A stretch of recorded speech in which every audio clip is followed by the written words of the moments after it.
कि हमारे साथ मेजर जनरल सतबीर सिंह, सेना मेडल, जो इंडियन एक्स सर्विसमैन मूवमेंट और United front of ex serviceman इसके चेयरमैन हैं, उन्होंने हमारे साथ शिरकत करनी थी आज, लेकिन अचानक उनके गले में समस्या हो गई तो बोल नहीं पा रहे, तो इस वजह से वो नहीं आए। क्योंकि ये मैटर बहुत संजीदा है, पूरे देश के सैनिकों के सम्मान से जुड़ा हुआ है, तो इसलिए हमने कांग्रेस पार्टी ने as a principal opposition party इसके ऊपर लीड लेते हुए संज्ञान लिया। और कांग्रेस पार्टी हमेशा से फौजियों के साथ, देश के सैनिकों के साथ, देश की सुरक्षा प्रणाली के साथ खड़ी है। और इसका संज्ञान लेते हुए हमने वेटरन ऑर्गेनाइजेशंस को, Indian ex serviceman league, Indian ex serviceman movement, उनको लिखा कि आप अपना स्टैंड बताइए और साथ में हम आपका साथ देने के लिए और सभी वेटरन ऑर्गेनाइजेशन को साथ देने के लिए तैयार और इसकी लीड लेने के लिए तैयार है। तो ऐसे में समय कम था, वेटरन ऑर्गेनाइजेशन ने अपना समर्थन हमें भेजा है, कहा है कि हमारी तरफ से आप बात रखिए, हम आपके साथ हैं। तो साथियों, हमारे बीच में मोदी सरकार ने अपने देश की सेना के ऊपर एक बहुत ही भयंकर सर्जिकल स्ट्राइक की है। बड़ा वक्तव्य है, लेकिन वाकई में यह सर्जिकल स्ट्राइक है। देश का सैनिक जो देश की सरहदों के ऊपर गर्मी में, आंधी में, तूफान में, ठंड में -40-50 डिग्री टेम्परेचर के अंदर खड़ा रहता है, उसके मान और सम्मान को ठेस पहुंचाते हुए मोदी सरकार ने उनके ऊपर एक सर्जिकल स्ट्राइक की है। जब हमारा सैनिक देश के लिए लड़ता हुआ कुर्बान हो जाता है, तो देश ने उसके मान और सम्मान को रखने के लिए एक डिसेबिलिटी पेंशन या एक्स ग्रेशिया रिलीफ का प्रोविजन रखा हुआ है। अब एक नई पॉलिसी आई है जिसका नाम है entitlement rules for casualty pension and disability compensation awards to armed forces personnel 2023, जिसका नोटिफिकेशन 21 सितंबर 2023 को जारी किया गया। इसके तहत सबसे पहली चीज मैं आपको यह बताना चाहूंगा कि ये जो पॉलिसी है वो एक गलत पॉलिसी है, सेना के मान सम्मान से खिलवाड़ करने की पॉलिसी है, देश की सुरक्षा प्रणाली से खिलवाड़ करने की पॉलिसी है। इसके अलावा इस पॉलिसी के अंदर जो पहला और दूसरा पहरा है, दूसरे पहरे में वो लिखते हैं कि इसके अंदर क्या प्रोविजंस हैं पुराने, जिनको उन्होंने संज्ञान में लिया है। अगर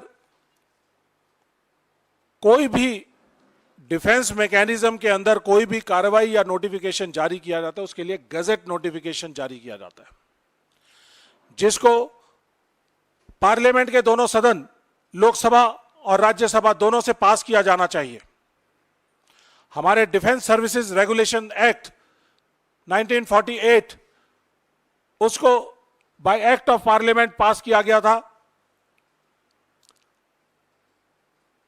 कॉन्स्टिट्यूशन आने के बाद, और कोई भी आर्मी का act, instructions, special instructions, special army orders कोई भी अगर जारी किए जाते हैं तो सबसे पहले लोकसभा और राज्यसभा के अंदर दोनों सदनों में वो पास किए जाते हैं, कैबिनेट कमेटी ऑन सिक्योरिटी से पास किए जाते हैं, उसके बाद ही वो रूल वाकई में लीगल रूल बनता है।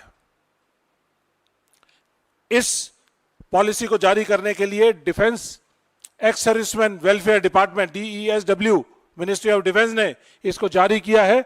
तो ये मेरे ख्याल से किस लेवल तक इसकी परमिशंस ली गई हैं, लेकिन at the outset prima facie ये लगता है कि ये इलीगल और अनटेनेबल पॉलिसी है, और इसलिए देश की वेटरन ऑर्गेनाइजेशंस इस पॉलिसी का पुरजोर विरोध करती हैं और आउटसेट पे और इसका पूरी तरह से खंडन करती हैं और रिजेक्ट करती हैं। इसके खिलाफ हम लीगल एक्शन भी लेंगे। लीगली सुप्रीम कोर्ट के अंदर हम इसका संज्ञान लेते हुए इसके ऊपर क्या लीगल पोजीशन बनती है उसके ऊपर एक्शन लिया जाएगा। साथियों, ये मोदी सरकार का झूठा राष्ट्रवाद है, देशभक्त है, देश की सेना के लिए प्यार है, जो उनको बार बार देश की सेना के ऊपर सर्जिकल स्ट्राइक करने की प्रेरणा देता है। तो ये झूठा राष्ट्रवाद है। देश के लोगों को बरगलाइए मत, बेवकूफ मत बनाइए कि आप देश की सेना के साथ खड़े हैं, देश के सैनिकों के साथ खड़े हैं, लेकिन आपके जो क्रियाकलाप हैं, जो आपके एक्शंस हैं, वो इसके विपरीत दिखाई देते हैं। पूरी तरह से विरोधाभास है जो वो देश के सामने कहते हैं और जो वो करते हैं। अगर वो देश की सेना के साथ खड़े रहते तो आज 1 रैंक 1 पेंशन हमें सैनिकों को पूरी तरह से मिल चुका होता। OROP 2 की जो विसंगतियां जिस तरह से उन्होंने डाली है, JCORs की पे और पेंशन को कम करने का काम किया है, वो भी हमारे ऊपर एक सर्जिकल स्ट्राइक है। इसके अलावा नॉन फंक्शनल अपग्रेडेशन, जिसकी बहुत पुरानी डिमांड थी, जिसको नहीं इन्होंने किया, वो भी हमारे ऊपर एक सर्जिकल स्ट्राइक है। देश की बहुत सारी ऑर्गेनाइजेशंस हैं जिनको प्राइवेटाइज किया जा रहा है। ऑर्डिनेंस फैक्ट्रीज को प्राइवेटाइज किया जा रहा है। EME, electronics and mechanical engineers, जिसका मैं एक सैनिक हूं, जो एक सुई से लेके और एयरक्राफ्ट तक हर चीज की मैनेजमेंट और मेंटेनेंस का काम करती है। हमारे बिना कोई भी फाइटिंग आर्म्स लड़ाई में नहीं जाता है, क्योंकि कहीं पे भी किसी जगह पे भी रिपेयर मेंटेनेंस की जरूरत पड़ सकती है। तो ऐसी सिचुएशन के अंदर उन्होंने उसको सर्विसेज के बहुत सारे एलिमेंट्स को प्राइवेटाइज करने का काम किया है। देश की कैंटोनमेंट बोर्ड्स को खत्म करने का काम किया है। 62 कैंटोनमेंट बोर्ड्स को, जो 150 साल पुराने कैंटोनमेंट बोर्ड चल रहे थे, उनको खत्म किया गया है। इन्होंने देश के शॉर्ट सर्विस सैनिकों से जो 5 साल या 10 साल सर्विस करते थे, उनसे उनके बेनिफिट ले लिए हैं। इसी तरह से जो सबसे बड़ा देश की सुरक्षा प्रणाली के साथ प्रहार किया गया है, वो है अग्निपथ या अग्निवीर स्कीम। 1 रैंक 1 पेंशन हम मांगते हैं, वो उनके लिए नो रैंक और नो पेंशन। 18 साल में भर्ती, 19 साल में भर्ती, 22 साल और 23 साल के अंदर रिटायरमेंट, 10 लाख 11 लाख का एक्स ग्रेशिया अमाउंट। क्या वो जिंदगी चलाएगा? नहीं चलाएगा। क्या उनको मेडिकल बेनिफिट मिलेंगे? नहीं मिलेंगे। अगर इस नौकरी के दौरान उनको डिसेबिलिटी हो जाती है, तो क्या उस डिसेबिलिटी को इस पॉलिसी के अंदर कवर किया गया है? नहीं किया गया है। तो अग्निवीर को कैसे डिसेबिलिटी मिलेगी? अगर वो हताहत हो गए या वो शहीद हो गए तो उनको कुछ एक्स ग्रेशिया मिलेगा, लेकिन इस डिसेबिलिटी के अंदर, उसके अंदर कोई भी उनका कोई प्रोविजन नहीं रखा गया है। जो सैनिक किसी वजह से सैन्य शक्ति के अंदर काम करने के लिए इनवैलिड हो जाते थे, हताहत होने की वजह से, घायल होने की वजह से, तो वो सेना के अंदर काम करने के लायक उनको नहीं माना जाता था, क्योंकि मेडिकल कंडीशंस ऐसी थी।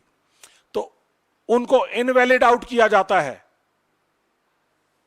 पहले कोई भी सैनिक अगर 1 साल में इनवैलिड हो जाता था, सियाचिन में लड़ता लड़ता या हाई ऑल्टीट्यूड में या नॉर्थ ईस्ट में लड़ता हुआ, तो उसके लिए पेंशनरी बेनिफिट्स थे, लेकिन आज वो खत्म कर दिए गए हैं।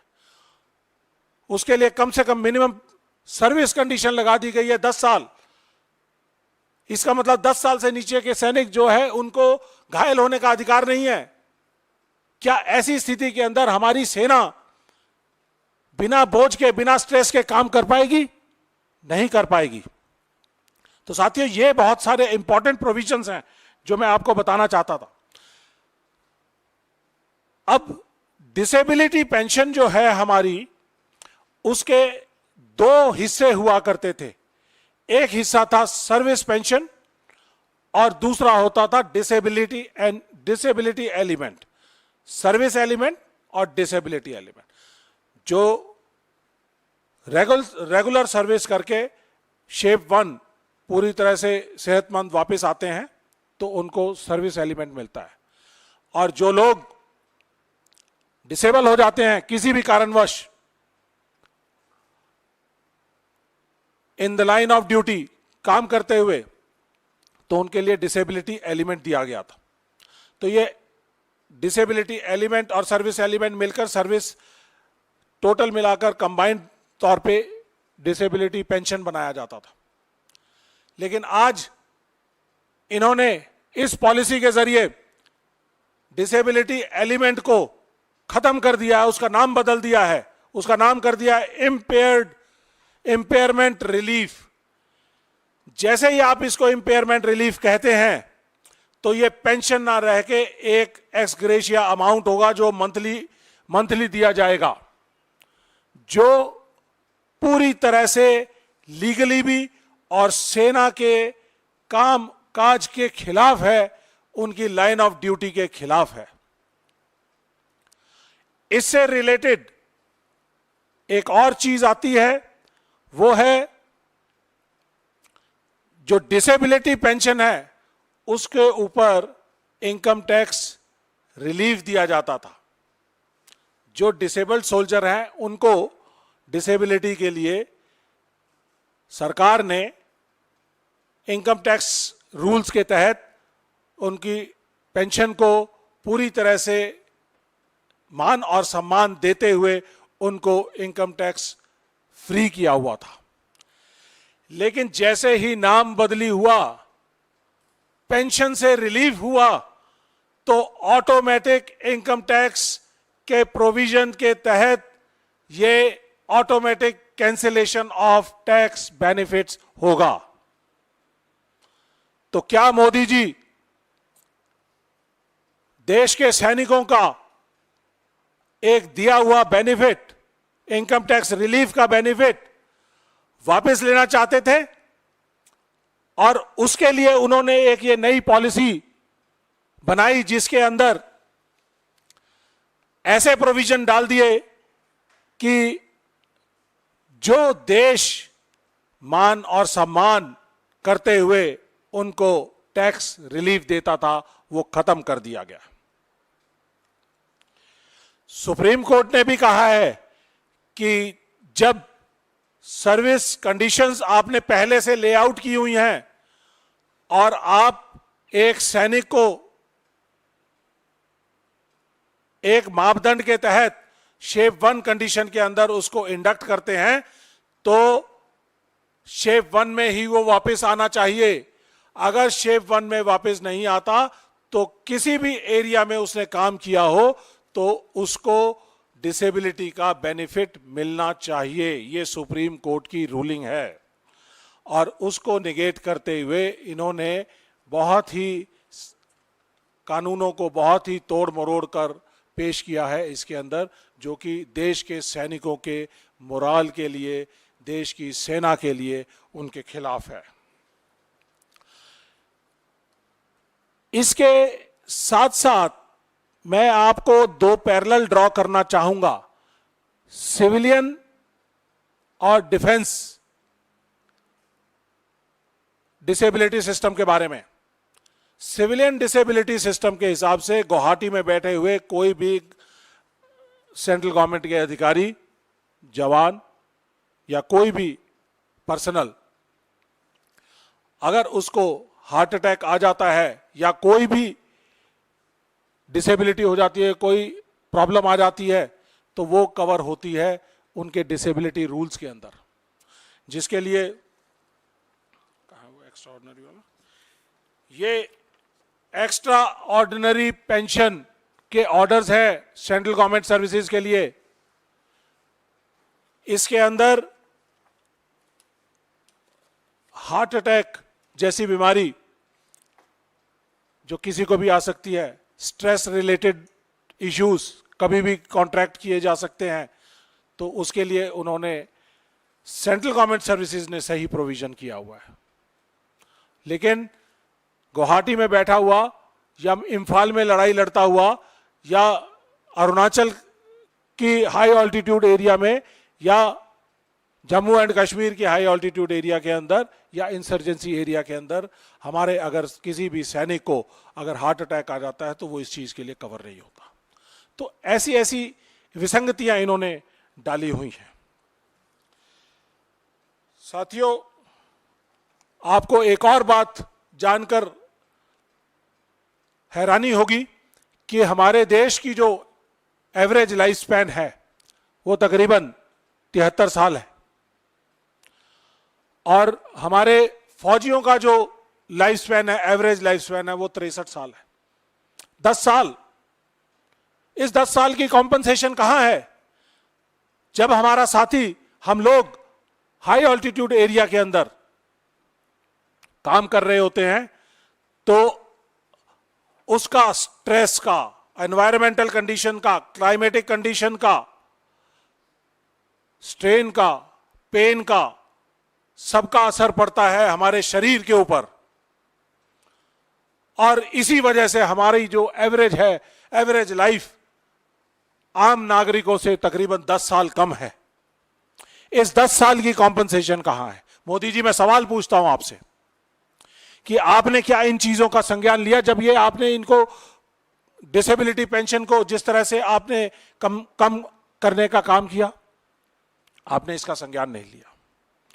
आप देश की सेना के बेनिफिट्स को लगातार कम कर रहे हैं। मैं आपको याद दिलाना चाहूंगा, 29 सितंबर 2017 को सर्जिकल स्ट्राइक की गई थी उड़ी सेक्टर के अंदर और उससे अगले दिन 30 सितंबर को एक मिनिस्ट्री ऑफ डिफेंस से लेटर जारी किया गया जिसके तहत डिसेबिलिटी पेंशन्स को आधा कर दिया गया। देश ने इस सर्जिकल स्ट्राइक का जो सैनिकों ने की उसका तो बहुत समर्थन किया, मोदी साहब ने उसकी वाहवाही लूटी, लेकिन देश के लोगों ने, देश की सभी ऑर्गेनाइजेशंस ने अगले दिन जारी किए हुए नोटिफिकेशन को गलत ठहराया और उस प्रेशर के अंदर मोदी सरकार को इसको वापस लेना पड़ा और वो लेटर विड्रॉ किया गया। आज मैं आप प्रेस के नुमाइंदों से, मैं आप लोगों से सवाल करना चाहता हूं कि आप देश के सैनिकों के साथ खड़े हैं या देश की सरकार के साथ खड़े हैं? देश की सरकार अपने सैनिकों को मान और सम्मान ना देकर उनके एक दिए हुए मान और सम्मान के साथ खिलवाड़ कर रही है। मैं मोदी जी से कहना चाहूंगा, अपने उनके कैबिनेट मिनिस्टर से कहना चाहूंगा, अपने बच्चों को, हम लोग 3-3 महीने की सर्विस काट के आते हैं सियाचिन के अंदर, आप अपने बच्चों को 1 महीने के लिए भेज दीजिए। भेजने का कष्ट करें, हिम्मत करें। अगर आपने ये हिम्मत की और उसके बाद अगर उनको कोई डिसेबिलिटी या कोई परेशानी हुई तो हम फिर अगर आप ऐसा काम करेंगे, इतना साहस दिखाएंगे, तो हम आपसे ये डिमांड नहीं करेंगे। आप भेज के तो देखिए, लेकिन आप में इतनी हिम्मत और ताकत नहीं है। साथियों, इसके अलावा हमारा स्टैंड बड़ा क्लियर है। सभी वेटरन ऑर्गेनाइजेशंस इस डिसेबिलिटी के खिलाफ हैं। इस डिसेबिलिटी के साथ जो आने वाले और प्रॉब्लम्स हैं जो मैंने आपको बताया कि डिसेबिलिटी एलिमेंट खत्म होते ही, जैसे ही हमारे सैनिक की डेथ होती है तो ये डिसेबिलिटी एलिमेंट चला जाएगा, जिसको इंपेयरमेंट रिलीफ कहा जाता है, कहा जाएगा आज के बाद। और जो हमारी विधवाएं हैं, विधवा पेंशन, जो फैमिली पेंशन दी जाती है, अगर 100 रुपया पेंशन थी तो 100 रुपया का 60% उसको कर दिया जाता है जब सैनिक की, वेटरन की डेथ हो जाती है। और अगर उसको 100 रुपए के साथ 100 रुपया और डिसेबिलिटी पेंशन मिलती थी तो उसको 60 जमा 60 120 रुपया विधवा को पेंशन मिलती थी सैनिक के जाने के बाद। आज उसी विधवा को 100 रुपए का जो इंपेयरमेंट रिलीफ है वो खत्म हो जाएगा। 100 रुपए की सर्विस पेंशन जो है उसमें से सिर्फ 60 रुपया मिलेगा, तो उसकी 200 रुपए की पेंशन घटकर सिर्फ 60 रुपया रह जाएगी। 140 रुपया परसेंटेज में अलग अलग रैंक के लिए, अलग अलग लोगों के लिए अलग अलग होगा, लेकिन इतना बड़ा रिडक्शन जब आप करोगे तो देश में हाहाकार मचेगा। देश के पूर्व सैनिक सड़कों पे उतरेंगे। आज का सैनिक कल का पूर्व सैनिक होगा, और हर सैनिक का मान सम्मान रखना सरकार का काम है। हम अपने सरकार से पूछना चाहते हैं कि क्या आप ऐसी सिचुएशन लाना चाहोगे जिसके तहत आपके पूर्व सैनिक सड़कों पर उतरेंगे? आपके सैनिक के दिमाग में शंका रहेगी कि मैं देश की सरहदों पे खड़ा हूं, कल मेरे को डिसेबिलिटी हो गई तो मेरे जाने के बाद मेरे परिवार का क्या होगा, और मेरी इस डिसेबिलिटी पेंशन का क्या होगा? ये इंपेयरमेंट रिलीफ बनने के बाद मेरे ऊपर क्या इसका असर पड़ेगा? ये सवाल बहुत गहन है। आप मीडिया वालों को ये सवाल पूछने चाहिए। और मैं आखिर में कुछ बात कहना चाहूंगा कि कितना फाइनेंशियल इंपैक्ट है इस डिसेबिलिटी सिस्टम का।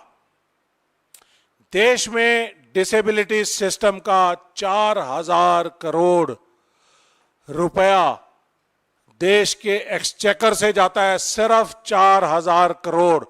इस 4000 करोड़ रुपए को बचाने के लिए मोदी साहब ने कितना बड़ा गेम रचा है। 8000 का जहाज अपने लिए ले सकते हैं, अपने साथियों का, अडानी का 1,15,000 करोड़ का लोन माफ कर सकते हैं, और पता नहीं कितनी कितनी स्कीम चालू कर सकते हैं। देश के सिपाहियों के, देश के सैनिकों के कंधों पर रखकर अपनी देशभक्ति और राष्ट्रभक्ति और अपनी झूठी राष्ट्रवाद की बंदूक चलाने का काम करते हैं। लेकिन अपने देश के सैनिकों के लिए उनके रिटायरमेंट के बाद मान और सम्मान रखने के लिए 4000 करोड़ आपके पास नहीं है। शर्म आती है मोदी सरकार और मोदी साहब आपके ऊपर कि आपने अपने देश के सैनिकों को इतना कम आंका, उनको इतना सस्ता आंका कि आज आप 4000 करोड़ उनके ऊपर नहीं खर्च कर पा रहे हैं। आज मुझे रामधारी सिंह दिनकर जी की एक रचना रश्मि रथी, जिसमें वो एक दृश्य के बारे में जिक्र करते हैं जब श्री कृष्ण पांडवों को संदेशा लेकर दुर्योधन के पास जाते हैं और उनसे न्याय के नाम पर 5 गांव मांगते हैं, तो दुर्योधन वो 5 गांव भी नहीं दे सका और दुर्योधन हरि को बांधने का आदेश देते हैं। इस दृश्य के बारे में कवि ने बड़े अच्छे शब्दों में कहा है। हमारे 4000 करोड़ इसी दृश्य के रूप में आप देख सकते हैं। तो कवि ने कहा है, दुर्योधन वह भी दे न सका, आशीष समाज की ले न सका, उल्टे हरि को बांधने चला, जो था असाध्य वह साधने चला। जब नाश मनुज पर आता है तो पहले विवेक मर जाता है, पहले विवेक मर जाता है। मोदी जी, इन बातों के ऊपर ध्यान दीजिए कि आप अपने विवेक को दोबारा से जागृत करिए और देश के सैनिकों को उनका मान और सम्मान देने का काम करें। एक और बात में अंग्रेजी की कहावत है, कहना चाहूंगा और आप लोग अपने जहन में बिठा लीजिए कि जब भी कभी देश में, देश की सरहदों पे फौजियों की जरूरत पड़ती है तो एक अंग्रेजी कहावत है, god and soldiers are remembered only in danger. उनको सिर्फ दुख में ही याद किया जाता है। Danger past, god is forgotten and soldier is slighted. भगवान को भूल जाते हैं और देश के सोल्जर को कम आंकना शुरू कर देते हैं। ये हमारे देश की मोदी सरकार की एक बहुत बड़ी सर्जिकल स्ट्राइक थी सैनिकों के ऊपर, पूर्व सैनिकों के ऊपर और देश की सुरक्षा प्रणाली के ऊपर। हम इसका पुरजोर विरोध करते हैं और सड़कों पर और हर जगह पर इसका विरोध करेंगे और हम सरकार से डिमांड करते हैं कि बिना विलंब के इस डिसेबिलिटी इंपेयरमेंट सिस्टम को, इस नई पॉलिसी को इमीडिएटली इसको वापस लिया जाए और अगर वापस नहीं लिया जाएगा तो हम इसके खिलाफ देश भर में आंदोलन करेंगे और आपको मजबूर करेंगे कि आप इसे वापस करें। मोदी जी, मैं आपको फिर यकीन दिलाना चाहता हूं कि देश के सैनिक देश के लिए लड़े हैं, देश के लिए लड़ने के लिए तैयार हैं। हमें एक ही चीज आती है, लड़ना आता है, अपने देश के लिए, अपने हकों के लिए, अपने मान और सम्मान के लिए हम लड़ेंगे और 2024 में भी लड़कर अपनी वोट और चोट की जोर से आपको याद दिलाएंगे कि देश के सैनिक आपको इस मगरूर सत्ता से बेदखल करने का काम करेंगे। जय हिंद।